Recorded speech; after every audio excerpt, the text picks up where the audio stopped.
माता की बहुत बहुत धन्यवाद। राजस्थान की धरती को बहुत बहुत मेरा जो है प्रणाम है।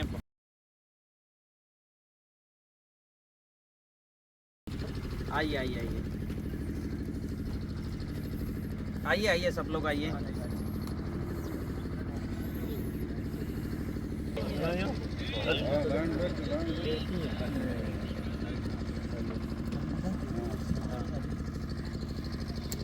आओ लिखा मैं बैठी कुर्सी लगा दूँ ना ना नहीं नहीं वो आवाज़ डिस्टर्ब करेगा, डिस्टर्ब करेगा। जी जी एक मिनट। हाँ जी धन्यवाद। वाह थोड़ा सा वाह, बोलिए भारत माता की। ये आप सब लोगों के लिए सौभाग्य है कि 400 एकड़ में जैविक खेती करने वाले किसान आपके बीच में हैं। जोरदार इनके लिए तालियां। लेखराम यादव जी कोटपुतली में खेती करते हैं और यूरोपियन मानक से सर्टिफाइड खेती करते हैं, जैविक खेती। और जोमेटो जेप्टो बहुत सी ऐसी कंपनियां हैं जो इनसे लेती हैं। और कई तरह की सब्जियां, मसाले, और इनके यहाँ लगभग 2-2, 2.5 क्विंटल तक एक जो है पेड़ में नींबू आए हैं। पिछले 2 साल से आ रहे हैं, 3 साल के पेड़ में। ठीक है, तो चलिए, बहुत सुंदर आप लोगों ने बड़ा अच्छा स्वागत किया, इसके लिए आपको हृदय से आभार। थोड़ा सा ना बाकी कोई खड़ा नहीं रहेगा, बैठिए जरा, आराम से बैठना है। डायरी में लाए नहीं है तो मैं आपको ऐसी ट्रेनिंग दूंगा जो यहाँ लिखा जाए।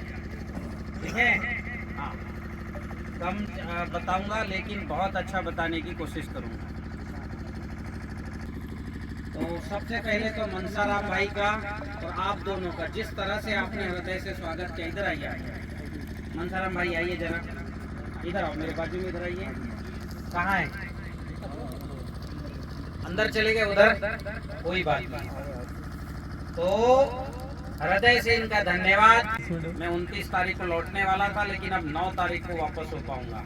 तो वो उसका कारण ये जैसे लोग हैं, इन्होंने हृदय से कहा कि गुरुजी आइए हमारे गांव, और चूंकि हृदय से कहा तो हृदय की बात तो टाली नहीं जा सकती ना।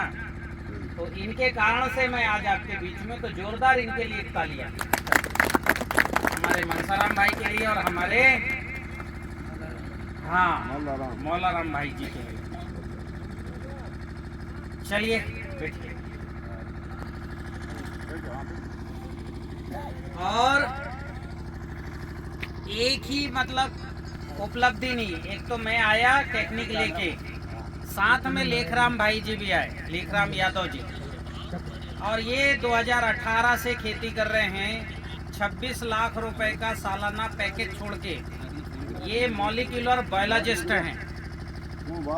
ठीक है, आणविक जीव वैज्ञानिक। ये भारत में ये पढ़ाई कम बहुत लोग नहीं करते, गिने चुने लोग करते हैं। और ऐसे व्यक्ति को बड़ी पोस्ट मिलती है, इंडिया मतलब एक बड़ी पोस्ट पे थे कंपनी में।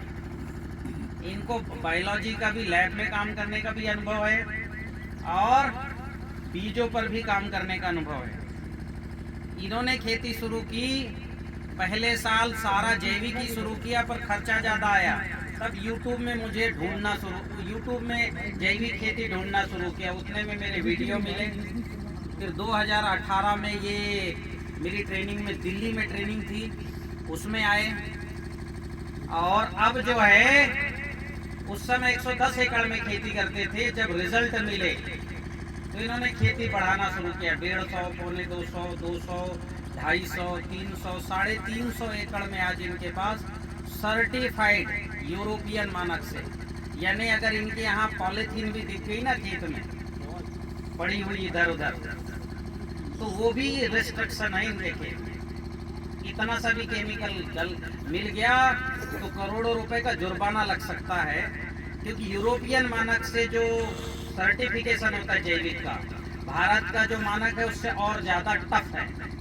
अपना मानक एनपीओपी कहलाता है, वो यूएसडी कहलाता है। ठीक है, तो यूरोपियन मानक से सर्टिफाइड, यानी केमिकल की कहीं से भी, पानी से भी केमिकल चला गया तो वो भी ये जो है इनका उत्पादन फेल हो जाएगा। तो ये सब चीज जांच के खेती करते हैं। और रिकॉर्ड प्रोडक्शन है 22 एकड़ के नींबू में। पहले ही साल जो है 96 लाख का नींबू निकाला, इस साल 1 करोड़ से ज्यादा का केवल 22 एकड़ का नींबू। कितने लोग इनके नींबू की वीडियो देखे हैं? बहुत से वीडियो डले हैं। कोई यहाँ पर इनका वीडियो नहीं देखा? आप देखे, बस 2 ही लोग देखे। आप देखे हो? 2-3 लोग देखे। तो देखिए, केवल लिखिए लेखराम यादव, ठीक है? हाँ, या TCBT मेरा YouTube चैनल, उस पर जाके तो आपको मिल ही जाएगा। चलिए एक अच्छा शुरू करते हैं।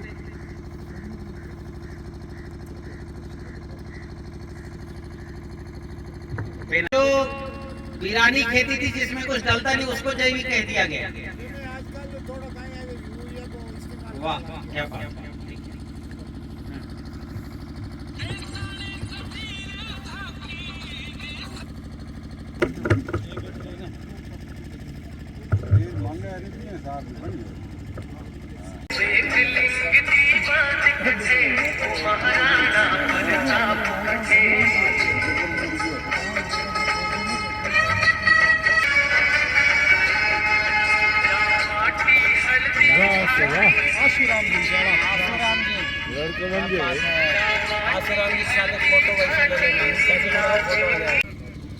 भाई जी को बहुत बहुत धन्यवाद।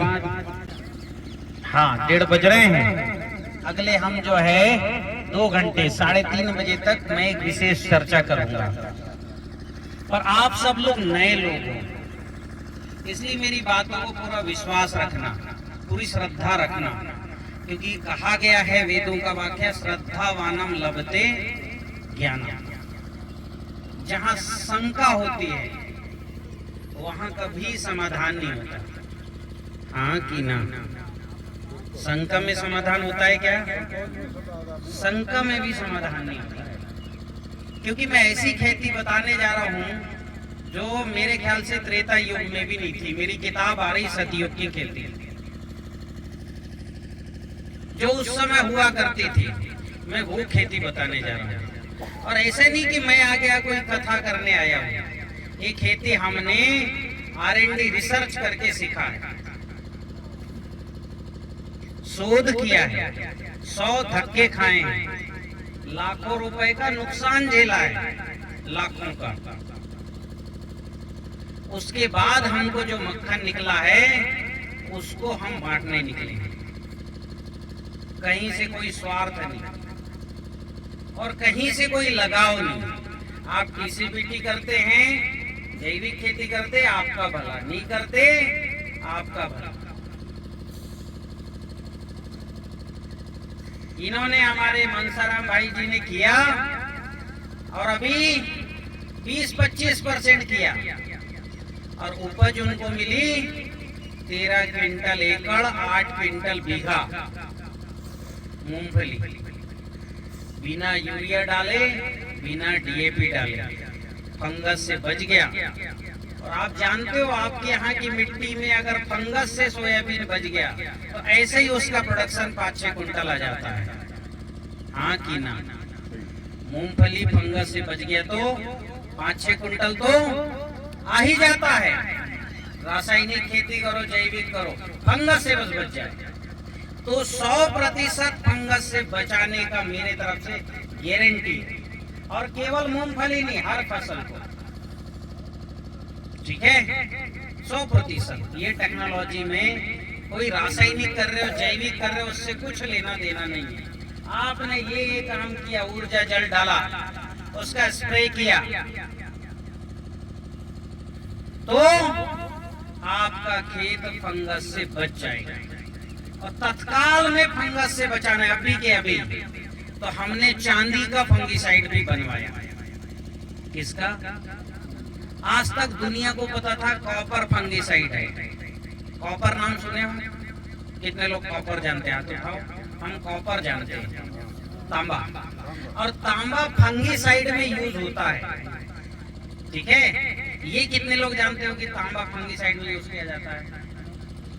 नहीं जानते। अभी तक फंगिसाइड में, फंगिसाइड समझ रहे हैं नहीं समझ रहे? फंगस मारने की जहर, जिसको आप बोलते हो दवा, पर वो दवा नहीं, जहर है। क्या है, क्या नाम है फंगिसाइड का? बाबिस्टीन, कार्बनडाजिम, मैंकोजेब। सुने हैं कि नहीं सुने इनका नाम? बाजार में मिलते हैं ना। ये दवा नहीं, ये क्या है? जहर, जो फंगस को मारता है। अब ये जहर को दवा बोला जा सकता है क्या? आप बताओ। नहीं, जो जहर है, जैसे आपका क्लोरोपाइरीफास, ट्राइजोफास, मोनोक्रोटोफास, ये सल्फास के बदले हुए रूप है। सल्फास क्या होता है भाई? जहर होता है कि नहीं होता है? हाँ कि ना? आप मेरे से कनेक्ट नहीं हो रहे, मेरे से बात करो। 2 घंटे के लिए आपके बीच में हूँ, केवल बात करो। और चूंकि आप शुद्ध गांव से ऐसे आए हैं, आपके पास यूरिया डीएपी मतलब आपके पास ये नहीं है, सल्फास जहर है कि नहीं है। सल्फास कितने लोग जानते हैं? हाथ उठाओ। सब जानते हैं। अभी आप जानते नहीं, इसलिए मेरे से कनेक्ट नहीं हो रहे। सल्फास एक जहर होता है जो चूहा मार के लिए यूज करते हो आप। और जहर, कुछ लोग जिनको आत्महत्या करना है, उसमें किसान भी कई आत्महत्या पहले की होंगे, वो सल्फास खा के मर गए। हाँ, सल्फास ये आप बाजार से जो लाते, क्लोरोपाइरीफास, मोनोक्रोटोफास, ठीक है, ये सब सल्फास के प्रकार हैं जिनको दुकानदार दवा के नाम से देता। ये लो दीमक मर जाएगी, ये लो इल्ली मर जाएगी। और एक भयंकर जहर था इंडोसल्फान, उसको कारास्टोव में क्या है, वहाँ काजू के पेड़ है। काजू के पेड़ 15-20 फुट ऊंचे होते हैं, तो हेलीकॉप्टर से स्प्रे होता है, क्योंकि वहाँ एकड़ों में लगा, पहाड़ों में लगा। तो स्प्रे कैसे होता है वहाँ? कैसे हो रहा था? हेलीकॉप्टर से।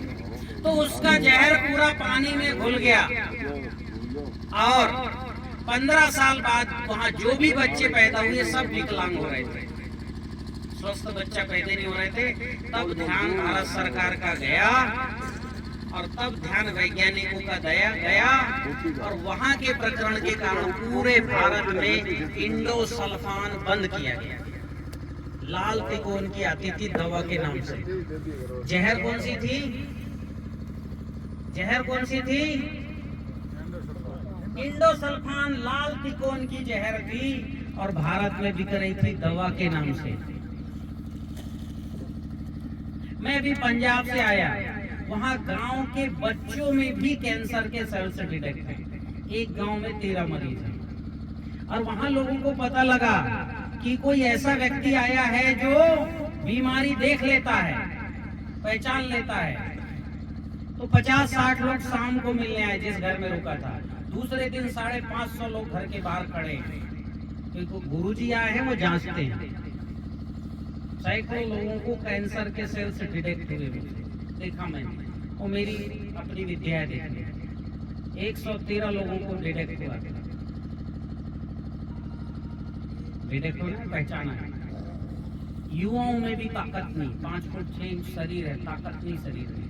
पानी में ही जहर है, क्योंकि वो पानी मतलब रेतीली जमीन में जहर डालोगे, इंडोसल्फान, क्लोरोपाइरी, ट्राइजोफास, अंदर जाएगा कि नहीं जाएगा? और आपके पीने में आएगा कि नहीं आएगा? फसलों में भी चलाओगे तो आएगा। तो मेरा ये विषय नहीं, ये तो एक मैं बातचीत हो रही थी इसलिए बता दिया हम किधर जा रहे हैं। आप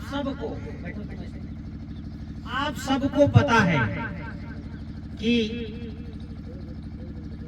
हम यूरिया डीएपी डाल रहे हैं, ये हमारी जमीन को खराब कर रहे हैं। सबको अंतस में पता है कि नहीं? मुंह में बोले या ना बोले पता है सबको कि कहीं ना कहीं हमारी खेती खराब हो रही है, पर हम मजबूर हैं। हमें भी पैसे चाहिए जीने के लिए। आज हर व्यक्ति को बिना पैसे की जंगल में रहने वाला आदमी भी नहीं जी सकता है। और ऊपर से आज की अंधी दौड़ में, आधुनिकता की दौड़ में हर खर्चे बढ़ गए। घर में नहाने का साबुन अलग, हाथ धुलने का साबुन अलग, ये चाहिए वो चाहिए, है ना। इतना अच्छा मोगरा, चंपा चमेली की खुशबू पसंद नहीं, और डीओ सीओ चाहिए। हर व्यक्ति को मोबाइल चाहिए, हाँ कि ना। जो है साइकिल की इच्छा नहीं रखता था, उसको भी मोटरसाइकिल चाहिए। तो अब किसान जो है ना, आंख बंद कर लिया, क्योंकि पैसा चाहिए ही चाहिए। या तो जहर से मरूं या पैसे से मरूं। पैसे नहीं रहा तो आत्महत्या करेगा, और जहर में तो गारंटी नहीं, धीरे धीरे मरेंगे। तो अब जहर से कोई नहीं डर रहा है, नहीं डरता। जहर को बंद कर दिया, जहर से डरने को। पैसा से सब डर रहे हैं, पैसा नहीं रहेंगे तो हालत खराब हो जाएगी। तो इसलिए रासायनिक खेती का बोलबाला बढ़ गया, और इतना बढ़ा कि जहां एक बोरी यूरिया लगता है वहां 4-5 बोरी डालते हैं। हाँ कि ना? जहां 25-30 किलो डीएपी चाहिए वहां 50-60 किलो डाल रहे हैं। अब डालते डालते इंतहा हो गई, अब यूरिया डीएपी से भी उपज नहीं आ रहा है। तब किसानों ने ढूंढा इंटरनेट में, और मेरे स्टोरी डले। मेरे 2010 से मेरे 2 अंतर्राष्ट्रीय रिकॉर्ड हैं। एक पौधे से 1000 लौकी और 50 ग्राम सरसों से 15 क्विंटल 54 किलो। मुझे बुलाना शुरू किया। मैं 2010 से नेशनल ट्रेनर भी हूँ, और नहीं जाता सरकारी ट्रेनिंग में, मुझे नहीं इससे मतलब। आप दिल से आए हो, आपको किसी ने भेजा क्या यहाँ जाओ? आप मन से आए हो ना, तो जो दिल से निकलेगा, घर से दरवाजे से कदम बढ़ाएगा, मुझे सीखना है, वही सीखेगा बंधु। जिसको बस में बैठा के लाया जाए वो सीखेगा क्या? हाँ, क्या बोल रहे हैं? कुर्सी लगाओ जाओ, ठीक है? मुझे भी आप लोग ठीक से दिखाई नहीं दे रहे हो, कुर्सी में जरा दिखाई दे रही है। अच्छा, और 2 चादर भी ले आओ जरा कुर्सी के ऊपर रखने के लिए। तो हमने जो है 100 धक्के खा के सीखे ये सब। जिस समस्या से आप जूझ रहे हो हम भी जूझे। मैं भी किसान हूँ, किसान का बेटा हूँ, और किसान का बेटा है नहीं, मेरे दादाजी उस क्षेत्र के पहले ग्राम सेवक थे, कृषि विस्तार अधिकारी नारायण देव। और 35 एकड़ की खेती होने के बाद भी हमारे यहाँ गरीबी थी। गरीबी यानी अगर एक शादी हो जाए तो घर का पैसा खत्म। और जमीन कितनी है? 35 एकड़। गाय है 100, घोड़े हैं 4। फिर भी हमारे कुंवार कड़की बोलते, पता नहीं आप लोग क्या बोलते हो। कुंवार यानी कार्तिक के पहले, अभी जो कार्तिक किया ना उसके पहले वाले महीने में खाने के लाले थे, उसको हमारे यहाँ कुंवार कड़की बोला जाता है। करी है आपके यहाँ भी आता होगा ये। खैर आप 2 फसल लेते हो, हमारे एक ही फसल लेते हैं। हाँ हाँ हाँ। तो उस परिस्थिति में और हमने ठाना कि कुछ तो गड़बड़ है, चलो रिसर्च किया जाए। 99 में घर से निकला मैं, 1999। पहले तो भटका कई जगह गया कि 2005 में भारत रत्न नानाजी देशमुख, यहाँ जाके मुझे ठौर मिला। ठौर यानी समझ रहे हो, रुकावट जगह मिली जहां मैं पूछ सीख सकता हूँ। वहाँ कृषि विज्ञान केंद्र में मैं और मेरी पत्नी, उस समय विवाह हो गया, हम दोनों, मेरी पत्नी इंग्लिश के लेक्चरर थी, हिंदी इंग्लिश दोनों से एमए है, वो लेक्चरर थी। हमने कहा कि नहीं हमें तो वहां जाना है सीखने। हम दोनों गए और वहां कृषि विज्ञान केंद्र गनीवा और मझगवा में रह के हमने तमाम R&D किया, रिसर्च किया। मेरे हाथ पुराने ग्रंथ लगे, 2000 साल पुराने वृक्ष आयुर्वेद, 2500 साल पुराना कृषि पाराशर, उपवन विनोद, कश्यप ऋषि की लिखी हुई कश्यपी कृषि सूक्त, सारंगधर संहिता। जैसे आयुर्वेद है ना, आयुर्वेद ये अथर्ववेद का एक भाग है। अथर्ववेद नाम सुने? कितने लोग सुने? चलो, 4 वेदों का एक वेद है अथर्ववेद। उसके कई उपवेद हैं, उसमें आयुर्वेद भी एक भाग है, धनुर्वेद है, ठीक है। तो ऐसे ही सस्य वेद, कृषि का एक वेद उसमें है, उसको भुला दिया गया। आपको आज तक, आपने शायद पहली बार नाम सुना होगा, सस्य वेद। बोलो जरा। आप सब मोबाइल में, मेरी एक छोटी सी दुकान है, मैं किसान हूं ना, तो मेरी दुकान भी है। उस दुकान में सबसे पहले मैंने गेहूं चावल बेचने के लिए नहीं रखा, किताबें रखा, क्योंकि ज्ञान ही वो जो है दीपक है जो आपको अंधकार से निकाल सकती है। तो मेरी दुकान है, आप सब मोबाइल निकालो, उसमें प्ले स्टोर पर जाओ, लिखना TCBT। TCBT यानी ताराचंद बेलजी तकनीक, सोल दुकान, सोल एजेंसी है जो इस सिस्टम को चलाती है। वो सर्च करो, उसमें वो किताबें हैं, बुलाओ पढ़ो। उसी से पढ़ के मैंने 150 फार्मूले बनाए हैं, आप बना लो 10-12। और उसमें हमने 2-4 किताबें नहीं, 13 किताबें रखी है। दारा सिकोह की लिखी पुस्तक, दारा सिकोह किसका बेटा था, सब 5वीं 6वीं में पढ़े, खूब पढ़ाया जाता है। औरंगजेब का भाई था, शाहजहां का बेटा दारा सिकोह। उसको अच्छा विद्वान था, देश भर में घूम करके उसने पुस्तक लिखी, अरबी में, उर्दू में लिखी थी, नुक्सा दर फन्नी फलाल। उसको हमने हिंदी में ट्रांसलेट कराया, कृषि की कला।